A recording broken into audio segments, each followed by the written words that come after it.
Hey guys, we're kind of going off the hip here. There's just a lot of stuff to go over, and I said I was going to do a Bible study from front to back, and you might say that's quite an undertaking. Okay, I think that's what we need. That's what we're going to do. So without further ado, let's get right into it. First verse. In the beginning, God created the heavens and the earth. The earth was without form and void, and darkness was over the face of the deep. And the Spirit of God was hovering over the face of the waters. And God said, "Let there be light." And there was light. And God saw that the light was good. And God separated the light from the darkness. God called the light day, and the darkness he called night. And there was evening, and there was morning, the first day.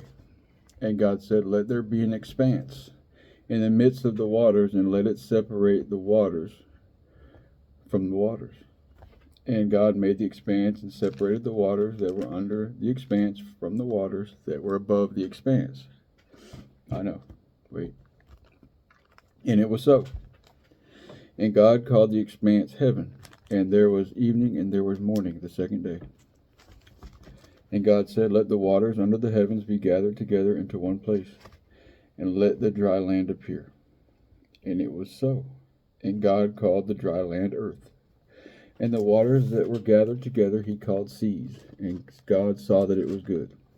And God said, "Let the earth sprout vegetation, plants yielding seed, and fruit trees bearing fruit in which there is seed, each according to its kind on the earth." And it was so. Preach. The earth brought forth vegetation, plants yielding seed according to their own kinds. Facts. And trees bearing fruit in which there is seed. In which is there, and trees bearing fruit in which is their seed. In which is their seed, each according to its kind. And God saw that it was good. Facts. And there was evening, and there was morning the third day. Preach. Facts. Okay, and God said, "Let there be lights in the expanse of the heavens to separate the day from the night, and let them be for signs and for seasons, and for days and years, and let them be lights in the expanse of the heavens to give light upon the earth." And it was so. Say less. And God made the two great lights, the greater light to rule the day, and the lesser light to rule the night. Say less. And the stars. And God set them in the expanse of the heavens to give light on the earth, to rule over the day and over the night, and to separate the light from the darkness. And God saw that it was good. Amen. And there was evening, and there was morning, the fourth day. And God said, "Let the waters swarm with swarms of living creatures. Let birds fly above the earth, across the expanse of the heavens." So God created the great sea creatures and every living creature that moves, with which the waters swarm, according to their kinds, and every winged bird according to its kind. And God saw that it was good. Facts. And God blessed them, saying, "Be fruitful and multiply, and fill the waters and the seas, and let birds multiply on the earth." And there was evening, and there was morning, the fifth day. And God said, "Let the earth bring forth living creatures, according to their kinds, livestock and creeping things, and beasts of the earth, according to their kinds." And it was so.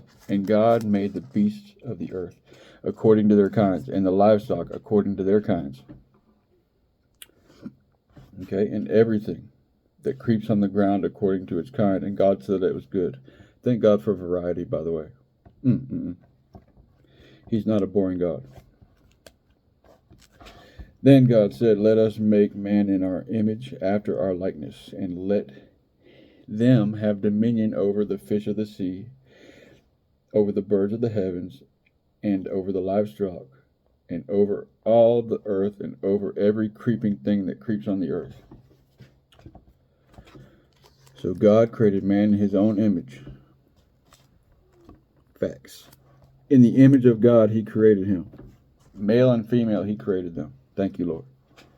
And God blessed them, and God said to them, be fruitful and multiply. Amen. And fill the earth and subdue it,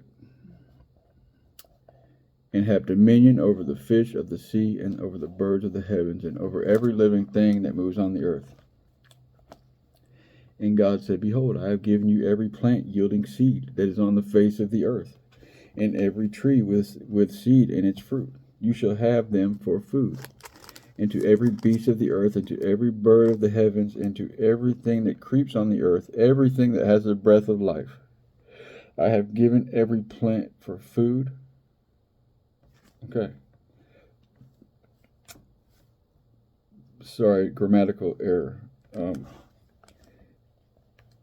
And to every beast of the earth, let me rewind. And to every beast of the earth, and to every bird of the heavens, and to everything that creeps on the earth, everything that has a breath of life, I have given every green plant for food. And it was so. Amen. And God saw everything that he had made, and behold, it was very good. And there was evening, and there was morning, the sixth day. Okay, that's chapter 1. That's our reading for the day. Now, there is a lot to unpack, but let's just say this. For one, there have been, it's a study called gematria. It is the study of the numerical, and this just came to mind again. This is the study of the numerology behind the lettering and the grammatical cadence, or the grammatical gait of the words, and it has been deemed perfect.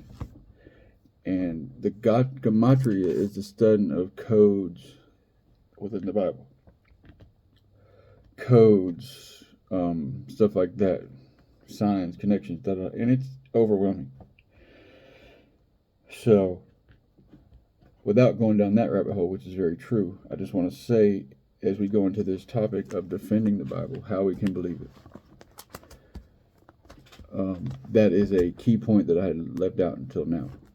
Remember, it's overwhelming evidence. There is overwhelming evidence supporting the Bible. And the attacks are rather weak. I get it. Evolution. How do you make it? Says in a series of 6 days. Okay. God created the heavens and earth. For one, God said somewhere in the Bible, I forgot to say, 1,000 years is like a day to the Lord. Okay, so for one, the opposing party can say, well, the earth is so many million years old, and da da da da da. Okay, fine. Okay. They have a bias against the theory of creation, and that is okay. But a bias is a bias. Okay. And I have to admit, I am the first among these people. I did not want God to be real. Along with a famous author, Lee Strobel. He did not want God to be real. I want to smoke my dope. I want to live my life without guilt and without remorse. I just want to do what I want to do without punishment and without responsibility. Okay. And like Lee Strobel, I found that he wrote a book called The Case for Christ. And he went to disprove God. Scientific guy. Much like myself, I'm the biggest skeptic. Show me God is real. If you can't show me, he's not real. Because I'm biased towards him not being real, because I don't want him to be real. That means I need to change. That means I need to live like God tell me to live. I didn't want that. Okay? So Lee Strobel went out to prove the Christ wasn't real. That didn't turn out to be the case. He found overwhelming evidence. of the Christ being real. And that's the story. We'll get into that. But I'm just saying that don't get hung up. For one, evolution versus creation is not a deal breaker. If God, let me just say this. I don't care if God showed up 200 years ago. If he showed up 100 years ago. Or if he is what he says he is in Genesis 1 and this is how it happened. Either way, he's still God. So, evolution versus creation. Conspiracy theories. It was made up for mind control, to control the masses. There's plenty of videos out there supporting that. Okay. The only theory they can say is that somebody in Greek times, Roman times, concocted the story. And it was for blah, blah, blah, blah, blah. I'm sorry. That's the best case you got? It's not adding up. Okay. The overwhelming evidence supporting the Bible. And I have a whole lesson on that, but I'm trying to tie everything in a liquid manner so that we can flow through this. We started our Bible study today. But as humans, as scientific humans, if we don't like, as scientists and stuff, we don't like the Bible to be real because that takes our wisdom away. We found this out. We did this. We did that. We discovered this, that. Evolution is a theory at best. Okay, and that's another rabbit hole. Okay, so, and just a couple things on that. They have a thing called irreducible complexity.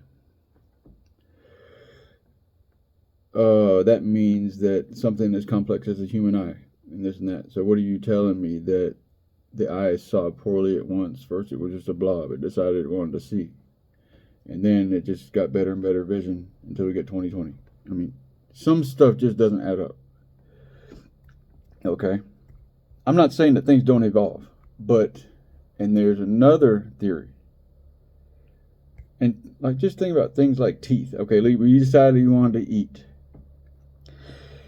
as blobs or bacteria. And so we slowly just started forming teeth. And they just decided to have symmetrical order. And it's just like, okay, the teeth decided they wanted to be hard. So they evolved from soft to hard and all that. Some stuff just doesn't make sense if you add up. And where's the little humans? Where's ours as we're grabbing up? Okay, we got Cro-Magnon man, we got this and that. All of that. Different species. Okay? Great. Evolution is not a deal breaker, even if that is the case. If God decided he wanted us to be apes and grow up to us, so be it. Doesn't disprove God. Okay? So, I don't personally believe that was the case, but the evidence supporting that is rather weak. Very weak. I'm just going to take God at his word and not get hung up on the details trying to find a reason for him not to be real. Because that's what's going on. We have itching ears as a human race. We don't want it to be, we want to take the responsibility for everything. Don't tell us something that means we're going to have to change. Let it not be true. You know what I mean? So, and the science is very true within itself. You have a series of measurements and data, and science is true. But the theory stops at the Big Bang. Why didn't you just call it you couldn't have had a more ridiculous name, the Big Bang. I mean, why didn't it just be the loud slap or poof, or, you know, you guys are resting the whole thing is based upon a one-sided event, the Big Bang. Okay, what happened before the Big Bang? We don't know. Okay. And that's what you're resting your whole theory of science on. I'm sorry, but this is grossly incomplete. They don't know nothing about black holes. They don't know nothing about anything. But the science is true. We have a series of observations about scientific things, such as chemical analysis, medical breakthroughs, all of this. Okay, so, and let me just say this. Okay, back in the times of Michelangelo, Leonardo, and all that, I don't know how much a 747 weighs, jet plane, airliner, but if you would have told them you could take that much dead weight and sustained it throughout the air, and it's airborne for long periods of time, repeatedly, there's miracles all around you, people, and you just don't recognize it because it's become commonplace. They would have told you were out of your mind. That is not possible. And it's sustained by another power source, the gasoline engine, another miraculous creation by man. Okay, so there's miracles all around you. Why can't you believe this? Okay, all right. Now, another thing, if you would have told a man in that time that he could go across the world and speak to you and talk to you, all right, he would have said it's impossible. How? It's not physically possible. Okay, we do it every day. Cell phones. Miracles happen every day, and we believe it. It's happening. A buddy I was locked up with, he said, that's witchcraft. All this stuff you're doing is a form of witchcraft, and all witchcraft is technology. I'm not saying it's evil in a sense, but man's best thinking has now we've hatched another thing. I'm not going to say what it is. 2 letters. We've hatched another thing. It's pretty much our demise. We don't need workforce anymore. This and that. Now, I'm no conspiracy theorist. Hopefully, people will get a handle on things. But the Terminator movie is a pretty good example of what can happen, and that's man's best thinking. Man has basically killed himself, potentially, doing what he thought was best or most intellectually accomplished, was to kill himself by turning something loose he created. Okay, so I'm trying to show you that miracles are all around you. Look at medical science. The miracles that we have, curing disease. It goes out the roof with that. I mean, if man can create something that's superhuman, why can't God create a human? Why can't God create the world?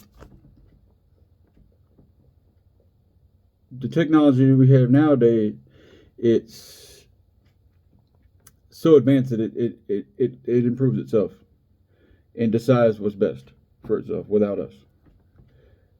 Okay, man can't even do that. So man has created something better than man. Okay? And let's hope it's not a runaway project. But, that's in Revelations and all that. I'm not tying the two together, I'm just saying. Okay, so don't sit here and tell me that we know what's best and that our thinking is sufficient. I just told you it stops at the Big Bang Theory. And the biggest conspiracy in the world is that they try to say Christ isn't real and the Bible is not real. That's the conspiracy. Okay? So, without falling out of step, tomorrow we're going to Genesis 2. Okay? But don't discredit God when there's miracles all around you. How did you get here? It talks about the breath of life. This is a miracle. Look in the universe. What planet do you see supporting life? They haven't found life yet. But we breathe it every day. It's a miracle. You are imbued in a world of vast nothingness. And there's not another creature that has had any type of anything found in the universe. But you want to tell me that our existence is just happened commonplace. It just happened because that's the odds that it would happen. Okay. All we know in this world is that we're born and that we die. You have no hope other than death. Period. That is your existence. And you live like it. I can tell. Okay? So, that is not the Bible story. That's what we're doing. The Bible story is that, and we'll get more into that tomorrow, is that God created man, okay, in the world. And there's levels of this. There's levels of initiation, there's levels of understanding that don't conflict but have different meanings, different understandings. Okay? Now, I have so much to cover. I literally was taking notes all day. I wanted to break into the study. Okay, one of the key points of Genesis 1 is that God created man in his own image. In the image of God, he created him. Okay, now, I want to tackle a couple of the questions that attacks on the Bible. Okay? A couple of these questions before we get into, it's not really time for the questions, but I just want to say, no, I'll go into Bible defense. A couple of things. Okay, this book has stood the test of time. There is no organization behind it. There is no profit behind it. Oh, there's an organization already. But you don't want no problems, trust me.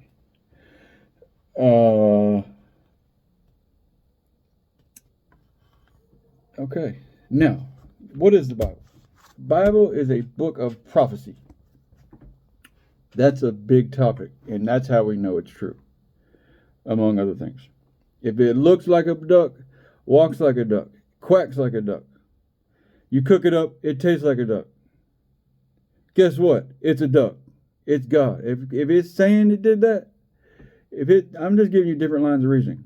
If it claims to be God, if it sounds like God, if it's what God would be if you wanted God to be God, it's probably God, okay? Oh, don't get me wrong, I'm the biggest skeptic. No, show me. He did show me. Okay?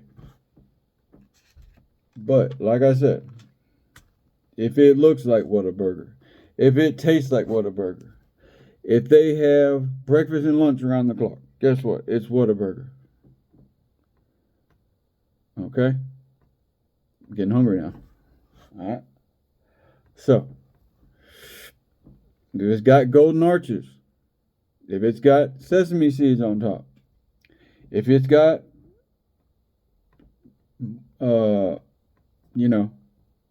all that.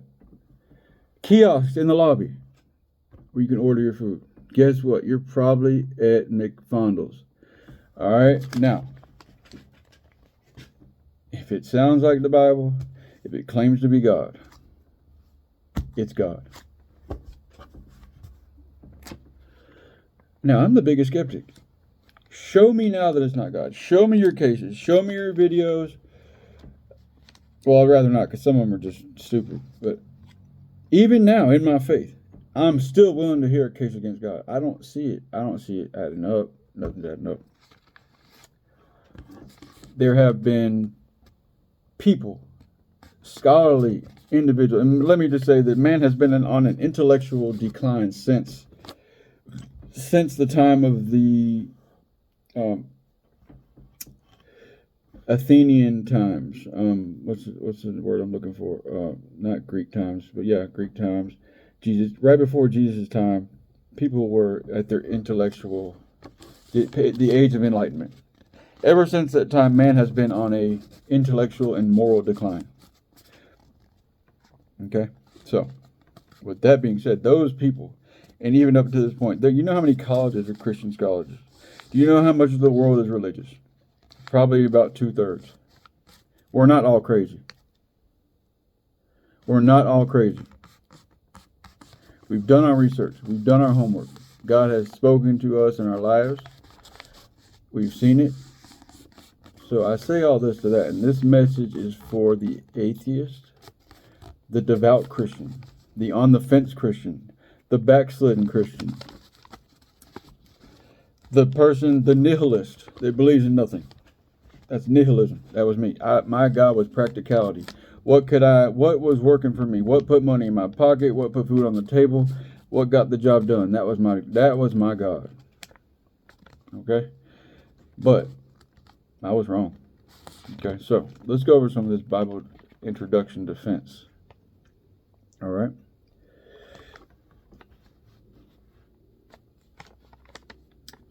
This book provides all relevant, applicable answers to you, plus immortality. This book is everything you need and nothing you don't. All information is not good information. Yeah, there's emerald tablets. Yeah, there's alchemy and witchcraft. Yeah, there's a lot of avenues of spirituality, Satanism, occults, organizations, sacred writings, and let me just touch on that. Other religions. I look at this as updates. This is the latest update we have. You know, Buddhism, this and that, Hinduism. Hinduism has the same principles. Buddhism has the same principles as being good to the world, and that's part of enlightenment, is being good, and that everything you do has a reaction. Same principles. Hinduism, being reincarnated based on your conduct in this life. You get elevated or demoted. Same principles. Same principles. You reap what you sow. Same principles. So I just look at the Christian, and and you get iPhones, you get updates. Okay. 17.1. That's how long I've been gone. 17.1, 18.1, iPhone 6, iPhone 7, everything. This is the latest edition, Christianity, and it's the last one. This is the latest edition. He's given us all the answers, and he told us in Revelation what's going to happen. What happens is, and I'll just give it to you to give you a outline of what we're going to, of where the Bible study is going, is that God says that Satan is thrown in prison for 1,000 years later down the line after the mark of the beast and all that. And then he's released for a short time. And then he's thrown into the lake of fire with everybody else for eternal torment, and the smoke goes up and this and that forever. Okay? Now, I want to get into a topic right now. I don't know if I should. And man goes on. No. Nowhere in this Bible and Revelations does it say man stops. Satan stops. He stops. He goes into prison for 1,000 years. And then he comes out again for a short time. And then he's defeated again. And this time for the last part. So Satan knows he's not. Now, I'm going to get into this topic anyway. It's kind of deep and I haven't prepared for it. But, for one, you might say, why is Satan so dead set on this? Okay.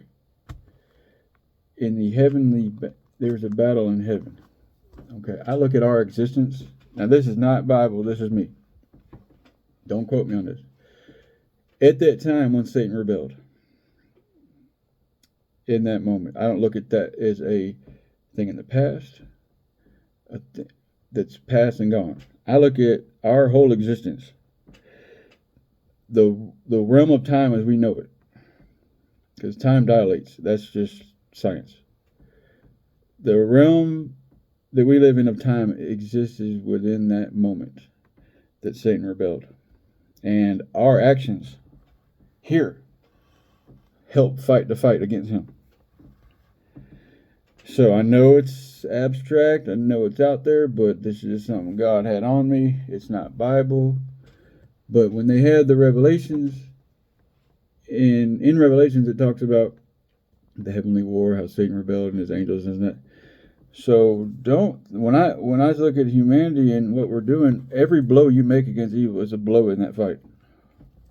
Every loss that every sin that you've given into is not in the favor of God in that battle. Now, don't get me wrong. God is removed from that battle, I think. But I'm allowed to speculate where I can speculate. But everything I say is backed from the Bible, in support of the Bible. But don't think that your actions here, we're not just here for no reason. It says the kingdom of heaven was taken by force somewhere in the Bible. Okay? Now, it has been on my heart that our lives that we live, decisions we make are not just about us. This is about light and darkness. This is about life and death. Somewhere, like I said, our existence, in my theory, exists within a moment in heaven when Satan rebelled, like I said, don't quote me, when Satan rebelled and he decided that he was going to be, Satan envies us. Satan envies us, and he's jealous of us because of who we are and because of the love and attention God has had for us. Satan was more like a sentinel, a guard, whereas we're like more free moving and more just enjoying life. He's more like a security guard type thing who left his post, for lack of better examples. So just because it's revelations doesn't mean it happened in the past. I look at it as it overlaid. These revelations are overlaid over our existence. It's an overlay, it's a revelation, it's a truth telling. So I don't look at these revelations as it's something in the past. The devil rebelled back then. No, the devil rebelled, period. And it's up to us, potentially.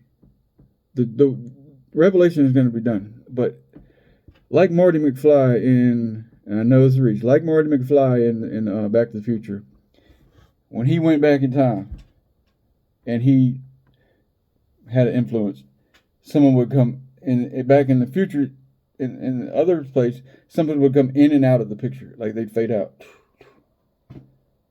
Okay? So I don't care how off the wall this sounds, but in the Lamb's Book of Life,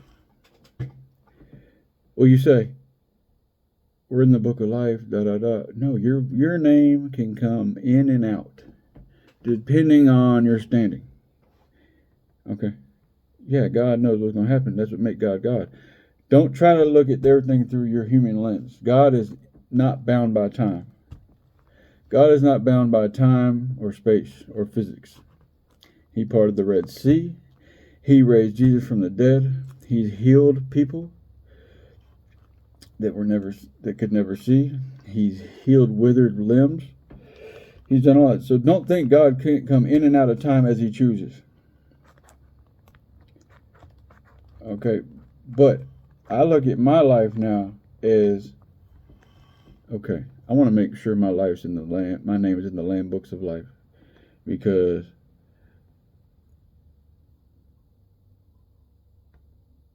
like Marty McFly in that illustration, in Back to the Future, whatever you do can affect whether your name is erased or in there, because it changes. So people say, well, the Lamb Book of Life, okay. If it's already been written, then what can I do? That's looking at it from a human standpoint. That is not the case with God. God is interdimensional. He is not bound by space or time. He can come and go as he pleases. He's the editor. When you write a book, okay, you write a book and you want to edit it, you can go back and change what you want to change, this and that. You're not bound. So just quit looking at things like it's not able to be done. If God can do it, you can go on clip, cut, and edit your videos and all that. I don't yet. But why can't God do it? So we need to live our lives. And there's a lot I didn't cover. I just wanted to get this Bible thing out of the way. This book has stood the test of time, y'all. It's divinely protected. Let me get back on track.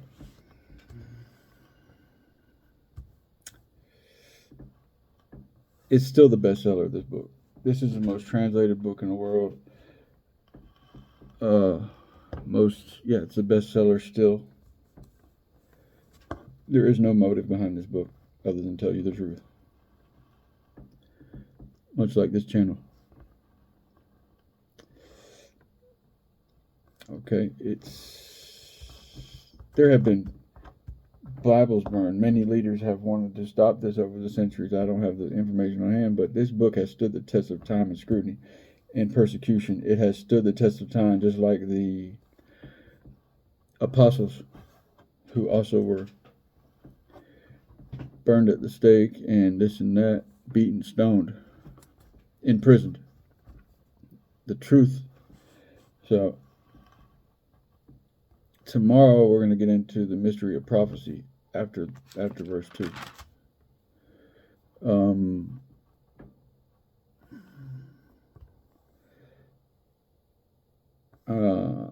Okay. And that's what makes God God. Oh, why did you have that beer? Why did you sleep late? Why did you eat that? God can do what he wants to do. Don't sit here and tell God that he can't make the world in 7 days and that he can't do this and that. Okay? Why did God do this? We're going to get into all that stuff tomorrow.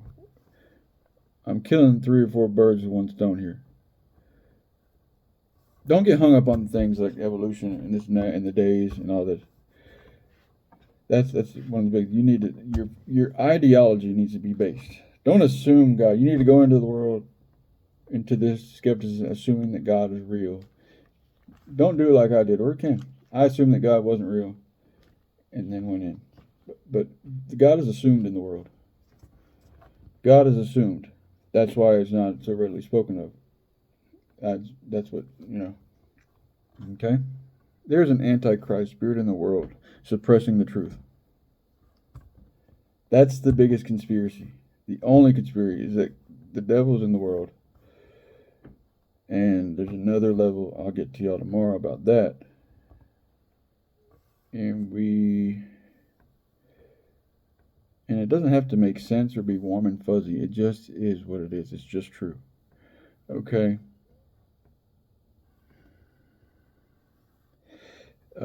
It's a cosmic spiritual war, but the end is determined. So the decisions you make all matter. I have a whole page of notes, but I don't want to string this thing along too much. We covered a lot, and I hope it's not too much for y'all. But tomorrow we're going to go over the principle of prophecy. How do we know this book is divine? How do we know it's from God? How can we believe it? Because there's a lot there that I didn't mention today. God is arbitrary but fair.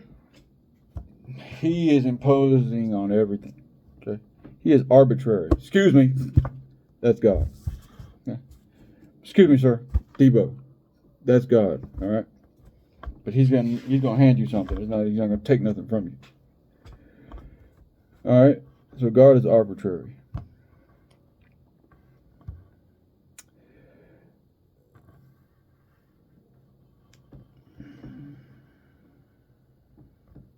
Don't try to define or understand God based on your abilities and perception.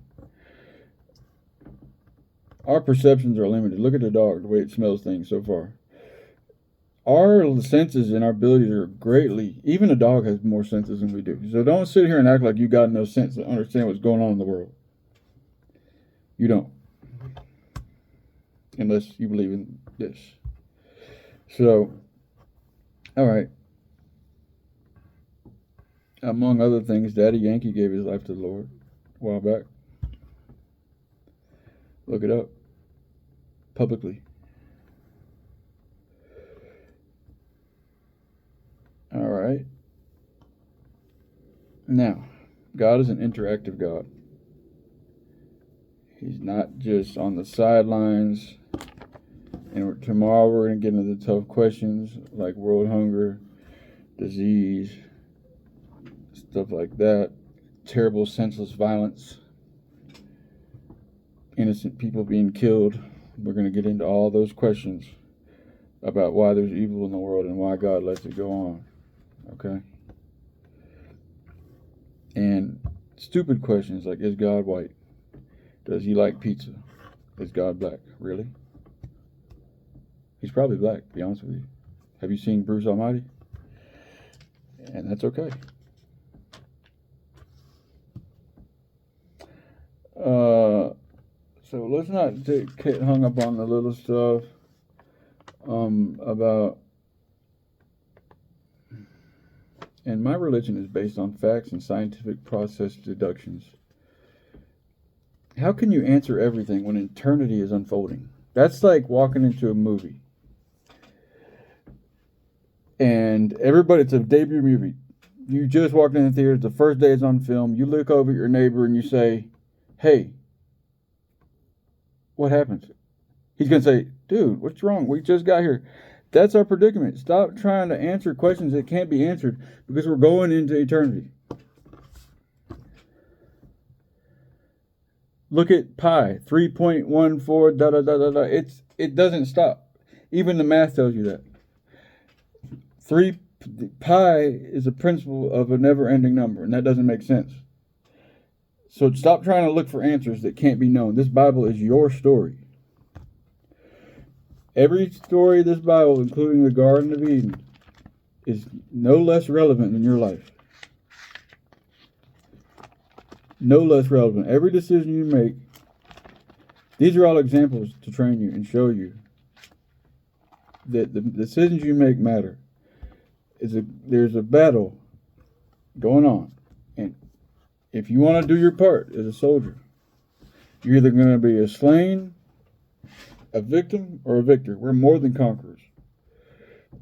Okay? So I had a lot of stuff today. Big stuff, but I'm going to spare y'all today because it was kind of rough. I know yesterday was a rough day. I'm going easy on y'all today. Okay? So heal up, rest up. You know what I mean? Go put some bandages on. Go get you a water. All right? Heal up. Put some Neosporin on that and chill. Because tomorrow it's going to be a rough one. For time's sake, I got to let y'all go. But I want to hear from y'all too. Let y'all know how y'all doing. And I just got to stop. I got so much to cover. So I'm going to get more organized for tomorrow. That's a tough one, verse 1. It gets tougher in verse 2, 3, and 4. We're going to get there. And we're going from front to back. I encourage anybody that's brand new to go watch the videos prior to this, starting with the orange shirt, the black shirt, then the red shirt. This is not the horses and Revelations. Okay. Yeah. So, guys, I'm going to let y'all go for time's sake, but you have gotten spared today. Reach out and we're on YouTube, Preach Space Facts. And the email is preachfacts7@gmail.com. I thank y'all for joining us. I have a suggestion for y'all before I let y'all go. For a tool belt, I read. For one, I want you to read I'm going to suggest that you read a psalm every day, set time apart for God. I want you to read a proverb a day and a psalm a day. If you want to keep step with me, I was at Proverbs 28 today, and I was at Psalms 148 today. So tomorrow I'll be at Psalms 140, Proverbs 29, if there is 29 Proverbs, I'm not sure. Tomorrow I'll be at the one after that, and I'm going back to the beginning. So today I was at Proverbs 28, Psalms 148. Okay, now, next tool. You need to memorize a psalm. I suggest Psalm 91. I haven't memorized it myself, but I'm working on it, okay? So, guys, I want to thank y'all. before you go to bed, I suggest you read Psalm 91 until you have it memorized, because this book is not just a book. And I'm gonna leave y'all. I'm gonna shut up, y'all. But look, get some rest. I'll see y'all tomorrow. Thank you, and God bless.